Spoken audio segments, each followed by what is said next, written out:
Yeah, I think we could talk about the game for the 38 minutes of the game, and there'd be a lot of things I'd be critical of. We didn't play our best basketball at all, but I'm really proud of how we finished. That's a character win for us. We've been in that position a number of times, and we found a way, 9-0 run to win the game. Like I'm extremely proud of our players tonight. Couple things, Jizzle comes in yesterday with 102 temperature, tries to practice with it, and doesn't tell anybody. And he goes through our film session, our walkthrough, and then our Bob Mangine comes up and says, "Hey, he's got 102." I said, "Well, is that even safe?" And he said, "Not really." And he was going to practice, and so we didn't see him till this morning, right? He was in the hotel sleeping and all that, so he did not play well. I mean, he played very poorly, but how about a kid that plays with that going on? That don't happen a whole lot. We got to celebrate that. Like the toughness to play through something like that, I don't think that's happening a lot across the country anymore. I'm really proud of that. Now, he didn't play good basketball, but I think he's got a little bit of an out there. I thought Jalen Celestine didn't play one of his better games. I didn't think he looked good moving. But how about the plays he makes down the stretch to win the game in the last 2 minutes? I was really proud of that. Baba, I didn't think played one of his better games. I think he'd say that. I'm disappointed. He was disappointed in the technical, because he knows. We actually had the conversation 2 days ago. He's too good of a player for that kind of stuff to happen, and it's happened a couple times this year. But then he came back. He didn't get frustrated and upset. He came back and he misses that free throw, which bothered him. How about the 2 big free throws he makes? I thought he finished the game. I'm really proud of that. Keshuan Tillery gave us a huge lift of energy tonight, and I thought was very, very impactful. Freshman point guards and head coaches, that ain't easy, and I've been hard on this one. It's because I think so much of him, and he's a terrific, terrific player. He's going to be a world-class player. Tonight, I thought he was crazy impactful to winning. I'm really proud of that. Day Thomas was awesome tonight. He had it from start to finish. The play he dives on the floor changes the entire game. He was awesome. And Moo was very good coming off of the tweak to the ankle. I mean, we were so scared he'd step on a foot yesterday. We were like, "Don't do this." Or we told people, "Stay." Jalen Haynes is practicing now, and I told somebody, "Get Jalen Haynes away from Moo," because he's out there competing. But we were so scared he'd re-injure it, so he didn't do as much yesterday. I thought he was really good tonight and demanding the ball. So there were some good things, but the best thing is that we won a game down the stretch when things weren't going our way, and I think that's something we can continue to build off of. I'm really proud that we're figuring that out. Open up for questions, Scott. Can you explain the difficulty of preparing for a team like Utah? Their backs against the wall. They're not bad. Tough record. They're on the road. Just a team that's kind of wounded coming in here, and they've got nothing to lose, basically. Well, I think, and I said this before the game to their head coach, and we talked to the guys about it.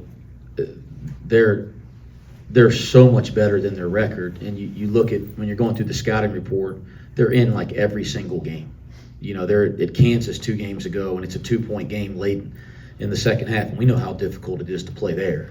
And people that are great in Arizona goes in as the #1 team in the country and loses at Kansas. I mean, and they're in the game at Kansas earlier this week. They had some really good moments against Houston at home this week. They've been in like almost every game, and they never go away. And so it's a difficult game to prepare for, because your players are going to look at the record, and you can't play the record because they're going to jump up and win a couple here at the end of the year. I have a lot of respect for them, but I thought our guys took it seriously. We did not execute our defensive game plan to start the game, and I thought that gave them a little more life than I would have liked. But again, finding a way is what mattered. 1-5 now, coaching close games this season. First close win on the campaign. What was the difference in the execution level tonight compared to the rest of those outings? I thought we just stayed poised. Baba misses the free throw. Moo missed a 3-footer, maybe 2 of them. Baba misses a 3-4-footer. Jalen misses like a 6-footer. Day misses what is a great look for him from 3. Like it was, it's like, come on, like, we took, maybe we were shooting too many threes, so then we get it inside to move there on a big possession, and that's one of the ones he missed. Like, it just kind of had that feeling like nothing's going to go our way, and I thought we held our poise, and then guys made some big-time plays in the last couple minutes of the game. I thought the stop, the conversion, Jizzle throws like a terrible pass coming up the floor to JC. I mean, Jizzle was bad tonight. Again, he has an out. But JC gets it, goes to 2 feet in the paint, drops it off to Baba for the dunk. Like, we kept our poise no matter what was going on and made some plays. So I thought that was the difference. Again, a big step for us tonight. Keshuan, obviously you want to talk about, Coach wants to probably talk about defense, but your 2 threes are in that first half. How important was that to getting you into a rhythm tonight? I mean, it helps. My teammates, they give me confidence to shoot the ball every time. They want me to shoot the open ones, so I just felt confident from them to be able to take those back-to-back threes. Wes, can I ask one follow-up about your message in that final 2 minutes when you're down 5 points? What is the key message to your team in that? In the last 10 minutes of the game, really 12 minutes of the game, I just, I could see that, we had a couple guys that were just tired, sick, had that look. And I just tried to be extremely positive. Like, let's enjoy this moment. This is all the work we do. This has been such a great group to work with every day. The most fun I've had coaching since I've been here is with this group, because they want to be good. They're resilient. They work at it. Like, we do all this work. Let's go. Like, don't worry about anything that's happened. Just go make plays and win the game. Like, get back to the things we do defensively.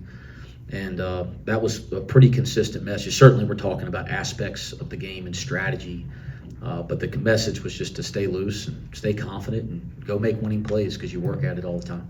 Wes, is this maybe one of the best signs in a game where you admittedly said that you guys didn't play well, being able to win a game where you didn't play well? Is that one of the best signs that your team might have turned a corner over the past 3 games?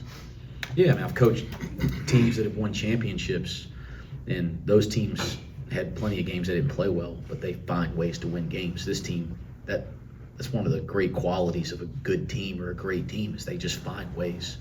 And we found a way tonight. Again, it's awesome to see them find a way. It was awesome to see them overcome it, and like the joy on their faces, the belief, that the way our bench ran off the floor after we took that 1-point lead.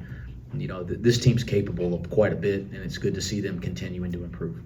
Wes, just 6 minutes for Sincere tonight. Was that due to the strategy Utah was playing, Keshuan playing well, Day playing well? Was that rotation-wise, or what was going on there? Just see 6 minutes with Sincere? Just a coach's decision. Keshuan, when Coach has talked about you, he's said that he thinks that you're going to play in Final Fours in your career because you impact winning so much. Do you have that kind of same inner belief about yourself, and how much have you grown since stepping on campus this year? Yeah, for sure. I mean, the confidence that I try to have daily is, I try to keep it high, because, that impacts the way I play, having confidence and getting confidence from my coaches and my teammates. That helps. They tell me all the time, you're going to be hard on me. The other coaches tell me they're going to be hard on me, so just to better me. So I definitely see myself, playing at the big stage, later down the line. Mustapha double-double, everything all right? Bob Mangine worked his wonders on you? Can you say that again, please? Bob Mangine did a pretty good job with you, because you came out and got a double-double. Yeah, definitely. Bob be taking care of us, of course. On the chain room, we be working with him every single day, and he be doing a really good job. He be doing a really good job, taking care of us, and just keep working with him every single day. We'll be right. Hell's fine. You can get away with it. Moo, how much has this kind of stretch taught you how much you can push your body, and taught you how much you can grind and dig to want to be out there, and obviously you can play as much as you can, but it's been kind of back and forth with how your ankles respond and how your body's respond. Oh yeah, it's just part of basketball. Sometimes you just hurt something, but I'm just trying to get out there as much as I can. You just, whenever I feel bad, whenever I'm down or something, I feel bad myself. I'm like, why me? So I'm like, just gotta work on it and just get back on the court, because I want to play. Yeah, so I think everybody on the team want to play too. Another question or two. Keshuan, obviously you talk about the confidence you've had. Obviously being a freshman, Big 12 isn't easy to step into that conference. How have you seen your confidence grow and your game grow as the Big 12 slate move forward? Obviously, you're having a big role for this team. How have you seen that confidence in your role grow? I mean, since the summer, I work out with Day, Malik. I'm learning things from Buck on the defensive end. Like, I'm watching a lot from Jizzle. Just like the older guys in front of me, seeing what they do and how they adapt to the game. So I feel like my growth since the summer has been a little different. I'm kind of under their wings, just trying to learn the game and see what they do to, play well. Last one, Scott. Safe to say you might rebound a little bit this coming week based on the teams you have coming up. That would be probably Yeah, I was the trying to biggest- keep the press conference positive, but you talk about rebounding, you're going to turn my mood. No, our rebounding was very poor tonight. We actually, after the Kansas State game, we showed some of the things that we think are dropping off. Obviously, we played great, but we talked about weak side rebounding with these guys in film. We talked about how our technique is, in our box outs on the weak side especially, is really taking a back step. And we tried to drill it as much as we could. Yes, I mean, it's hard to do anything the last couple of days with some of the illness and injury, but we tried to drill it as much as we could. I was terrified every time we did something with Moo. He's like hitting the pad, and I'm like, scared he's going to get the ankle again. So we need to get back to our rebounding habits this week, and getting healthy and getting back to that will be very important. We're not going to be the team we have to be night in, night out, the way that we rebounded tonight on both ends. I think one in about Haynes is obviously he's going to help you in that area, but is he for sure not playing this season? Yeah, I mean, he's not back to playing like up and down without any restriction even now. So I think to play him this late in the year, where you'd like to think that he'll get the medical from the NCAA. I mean, obviously because of how old he is, I think it's going to have to be a waiver. But you'd like to think that, given all the other crap that is happening, that'll be something the NCAA will understand. So you don't want to ruin his a year of eligibility he'd have left just to maybe play another couple weeks from now for a couple games. But he's doing stuff, maybe one or two trips up and down. He's doing half-court stuff, and he's dang good. I mean, Day yesterday in practice, I don't know if you'll remember, Key, but Day kind of goes downhill against him in a drop and challenges him at the rim. And usually versus our scout team, that's a layup. And he blocks it into like the third row, and then he's competing against Moo like he was playing against Utah tonight in practice. And I'm going, hold on, let's just get Moo to the game, that kind of thing. But it's good to have him back out there with his energy. As I told Jalen, it's a little bit of a tease because you get to see all the things he can do, but you can't put him in the game. But it's good to have him back out there. Thanks, guys.